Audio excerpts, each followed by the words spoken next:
Another day, another dead whale washed up on the East Coast. That marks at least 8 dead whales in the last 2 months. 8. So what's happening?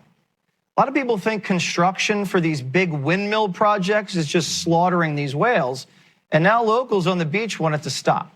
Fox Business correspondent Madison Allworth is in Atlantic City with a report on the ground.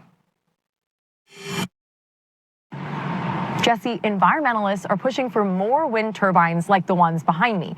But at the same time, conservationists are saying that this clean energy might not be clean at all, and that it could be causing more harm than good for the environment.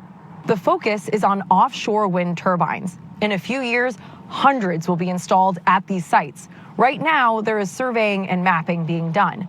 Conservationists say the effects from that are already being seen. On Monday, the 8th dead whale since the beginning of December washed onto the New York-New Jersey shoreline. Conservationists explain that the surveying currently happening requires low-frequency sounds, making it hard for whales to communicate and potentially damaging their ability to hear. That is why some New Jersey mayors are calling for an immediate pause to offshore wind production until more tests can be conducted. NOAA maintains that there are no known connections between the offshore wind activity and whale deaths. But fishermen are also concerned about the placement of these wind farms, miles out to sea, but directly in the path of fish migration. Fish to naturally migrate, naturally spawn, and have that whole entire process work as good today as it did yesterday and years before and in the future. Without that, the reproduction and the viability of fisheries are in jeopardy. I'm a business reporter, so let's talk about cost. An 8-megawatt turbine costs $20 million to build and install. That's not cheap. Jesse? Thanks, Madison. So it looks like we have a real crisis on our hands here. So where's Greenpeace? Remember Greenpeace? They used to take to the seas and actually confront whalers. There are not many whales left. These whales belong to all the people of the earth. And we are asking you, we are begging you to stop it. So where are they now? As whales are being massacred by green tech, Greenpeace has nothing to say. Where's all the blowhorns in the boats, guys? They're not at the Jersey Shore protesting.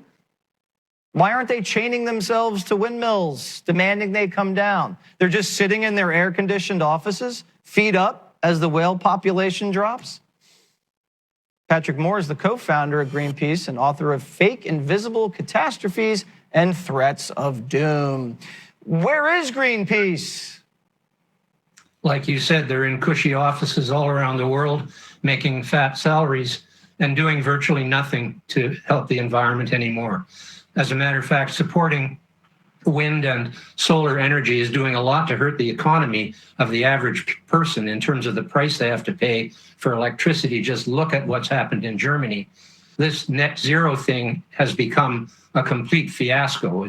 It's like saying we should reduce the food supply by 80%.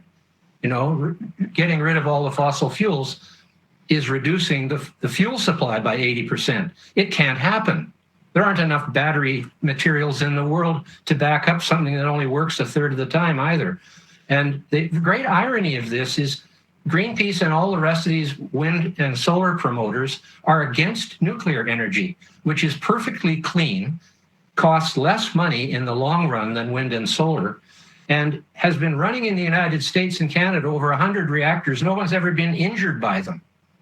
And they're against it. So I think they've betrayed their founders. I was one of them among 12 of us that went on a boat to Amchitka in the Aleutians to protest U.S. underground nuclear testing, and we won. President Nixon canceled all the underground hydrogen bomb tests the next year after that.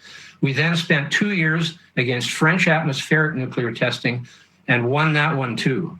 And then we went on to save the whales. I was on all 4 voyages, 75, 6, 7, and 8, into the deep Pacific for 2-3 months at a time, getting right in front of the harpoons. I was on these voyages that you're showing now. Yeah, I mean, I used to think you guys were crazy growing up. We used to see you and read about you. And now it looks like Greenpeace has been compromised. Has Greenpeace been compromised by big wind?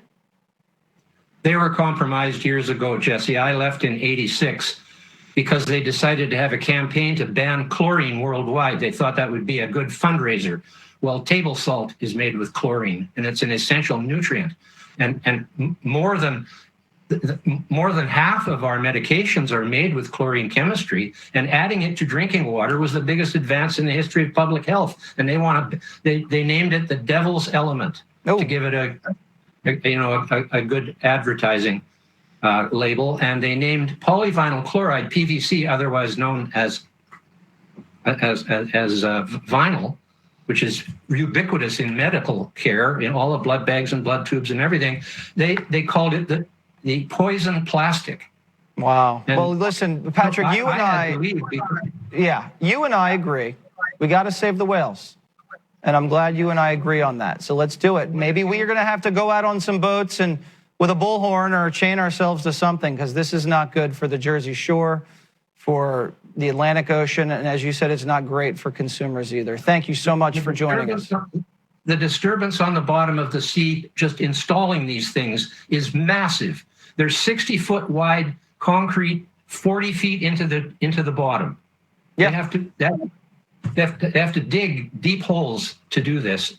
It's just a tragedy. It really is. There's only a little over 400 of these things left. I know. It's awful. And we're going to stop it.